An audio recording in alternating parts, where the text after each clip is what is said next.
Hey, morning, guys. Thanks for tuning in to this week's podcast. I'm actually sitting in the house office today, which is not really an office. It's just a little reading nook in the bedroom, but kind of keeps me out of Lauren's hair while she's doing school with the kids.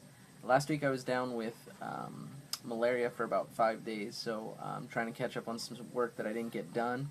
And today I'm working on discourse analysis. This is the side of tribal church planting that's not about swinging from jungle vines and hunting crocodiles in the wild. This is the little bit more academic side, so I'll turn the camera around here and let you take a look at what I'm working on. So as we get a recording off of our iPhones of a story or something that's happened in the village, and having a language helper help us with that, we just put it on our computers and then we get it ready for transcription. And for transcription, we just use a program that's pretty basic, audio on one side, and you're able to type in the text on the other side. It's pretty simple, straightforward. It gives us line by line and time codes so that we're able to refer back to it.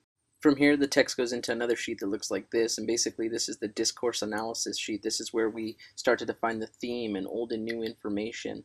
We have categories for semantics and text and grammatical features. The cool part about this is that we can start to tell when time and location and events, participants change in the story. We also get to divide the text out by introduction, time settings, where the climax of the story is, how it resolves, and where the closing is. This sheet also has a section where we can identify the participants of the story, the actors, and how the narrator changes back and forth. The main section is where we actually put the language's orthography, or the letters that are in there. We have a section that talks about tense, aspect, voice, and mode, where we can actually define what's going on in the location. Each cell has a code that specifies what it's doing, and each cell is individual to that. We also have a section that we can open up and expand to the English translation, so our consultants coming in that don't know this language, they can understand what's going on in the story. And the communication relationships is, how does each sentence communicate, or how does each sentence relate to the next? What is the relationship between it, and what is its function inside of that relationship?